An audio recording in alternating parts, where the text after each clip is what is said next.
Today's project is pretty much just inspired by the fact that I didn't actually have enough fabric to make full-size ball gowns, so I said, you know what, it's okay, I'll make short versions and call them ballerina dresses. That being said, these are in no way any kind of professional type of ballet costume or tutu or ballet dress. I have no idea how to make those. I was not trained to make those. These are just cute little costumes I decided to make and call them ballet costumes. Now, to make these look a little bit more like ballet costumes, I did decide to buy some pointe shoes. These are just off of Amazon. They were way under $30.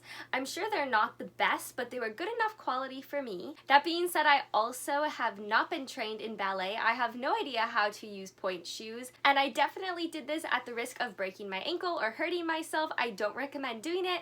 My feet hated me for hours after wearing these shoes, and I will definitely not be wearing them anytime soon. The first dress that I started working on was the Cinderella dress. I had this really pretty grandma nightgown, I guess we'll just call it a grandma nightgown, that I've been holding on to for probably like 4 or 5 years. I always thought that it was the most perfect color for Cinderella.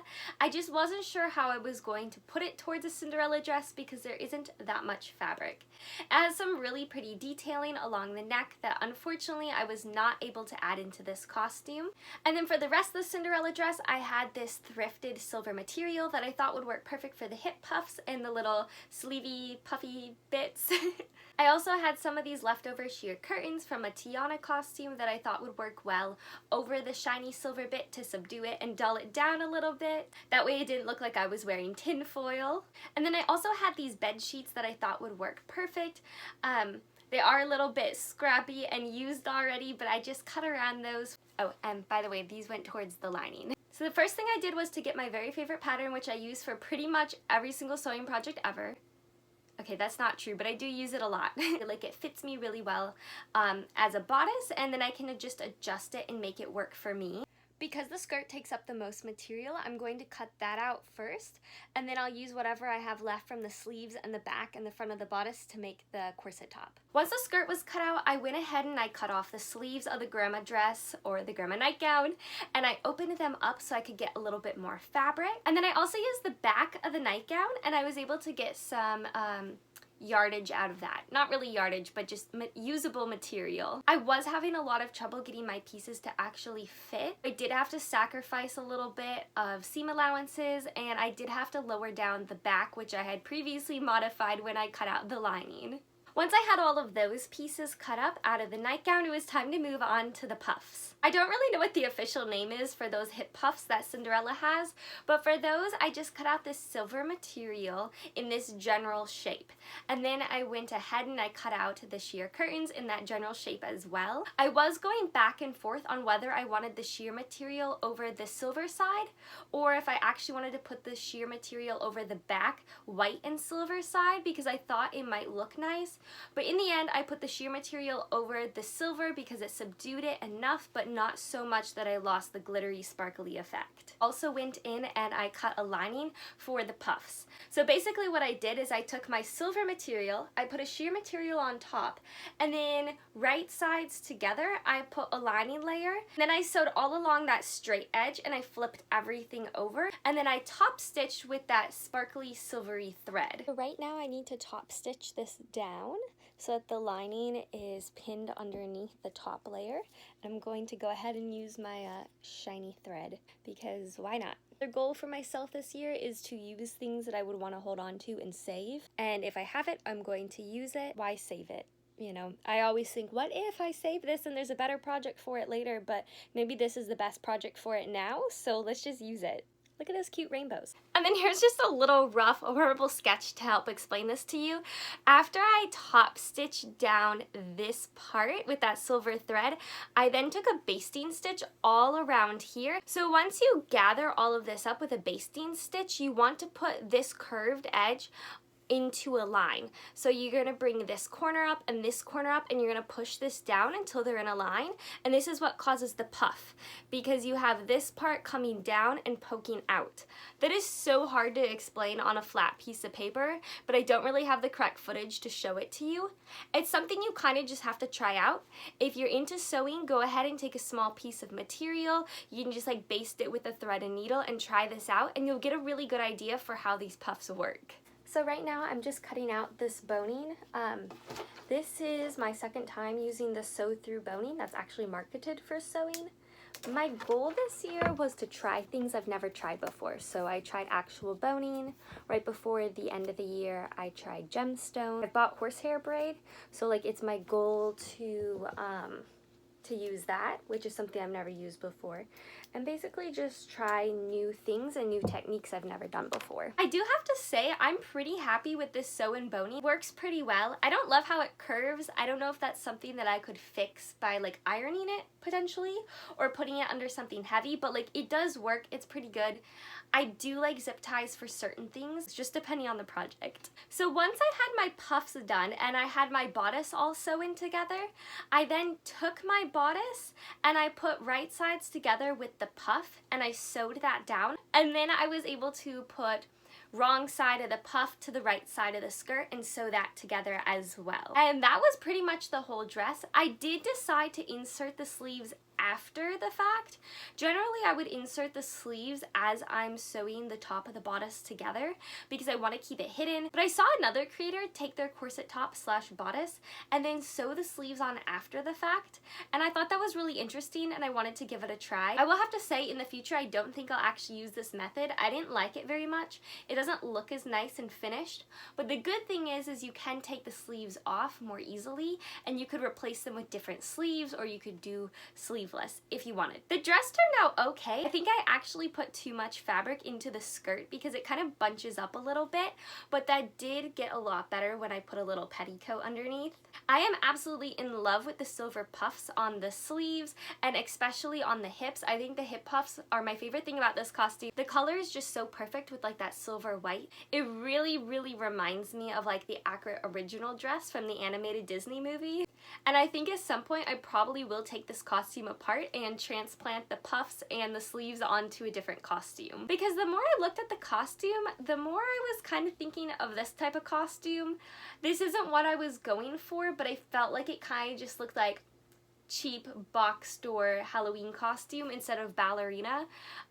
So the transplant will probably happen eventually. So I'm going to show you some more of Cinderella later at the end of the video during the grand reveal, but right now let's move on to the Stepsisters. These are the fabrics I have for the Stepsisters. So I have Drizella over here.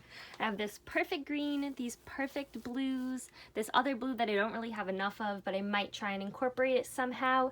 And then I also have this blue pillowcase, which I'll use for the lining. I don't really have the quite exact right colors, but I do have this dark purple that I can use for contrast, and then these pinks that will work well, and then I have this pink bit of remnant fabric that will work for the lining. I really want this to turn out great because I just love these fabrics and I think they're gonna look so good. The very first thing I did for Anastasia was to cut out her lining material. This was just from some remnant fabric that I had gotten from Joann's and used for some other projects. And then I wound up all of my threads.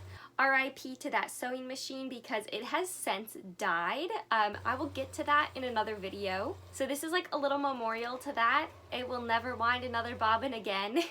And then I sewed up the lining. I found out with the lining that the darts in the front came up way too high. I've never actually used this pattern before. I've only used the kid version. So I needed to lower those darts, and then I also took out the darts in the back because I found that it fit me better if they weren't there at all. And that's pretty much all the adjustments I needed to make for that. I then took the rest of my fabrics, unwound all of them, pretty much didn't iron anything. Actually, I don't think I did iron anything at all. And then I sewed the outer layer together. Now the outer layer is made out of a stretch material, material, but I decided to wing it because the lining is not stretchy, and I thought if I kind of sewed everything together, tacked it in certain places, that it would work out okay in the end. Then from there, it was just making a small gathered skirt out of the amount of fabric that I had, making a hip puff in a somewhat similar manner as the Cinderella one, except that this hip puff didn't need a lining or an overlayer because it already had a finished edge, and then just sewing the skirts and the puffs onto the bodice. For the sleeves, I didn't actually have enough material to follow the pattern exactly, so I just kind of winged it, yeah. And I just made sleeves to the best of my ability with the amount of material I had. But you know what? A lot of my projects lately have not had enough fabric and they're turning out okay-ish. I'm just winging it. The super unfortunate part about thrifting fabric. I would absolutely love to do like at least one project this year where I just go out and like buy all the materials for it and get to make it all correctly with the correct amount of yardage and all the trims and the correct threads and everything. I bet it would turn out wonderful. I've got all of the guts out right now. I'm not liking the purple. My mom and my sister said that it looks like Barbie, which makes me think that this must not look anything like Anastasia if it looks like Barbie, but I think it was supposed to be a compliment. I have my lining sleeve pinned in, I have my outer sleeve pinned in. I'm going to sew those up. Then I'll do it for these armholes over here, and then I'll just flip the lining to the inside, tack it down, and insert a zipper. And once I had everything sewn onto the bodice, all I had to do was hand stitch all of the little sleeves up and then hand sew the lining of the bodice down over the raw edges that connected it to the skirt. Okay, so for Drizella, I did exactly the same thing I did for Anastasia, give or take a few things. I used the same pattern, and I am already getting ahead of myself.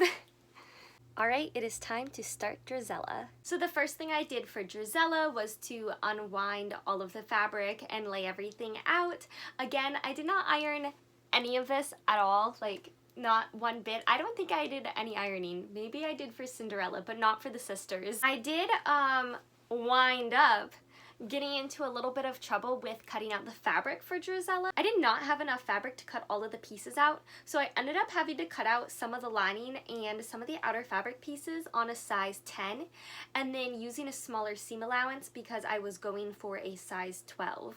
There were also some little bits of corners and little curves that didn't have quite enough fabric either, but I just winged it and it worked. I also ran into a little bit of trouble for the hip puff. For Anastasia's hip puff, this is the same shape that I used, except that it was one solid piece.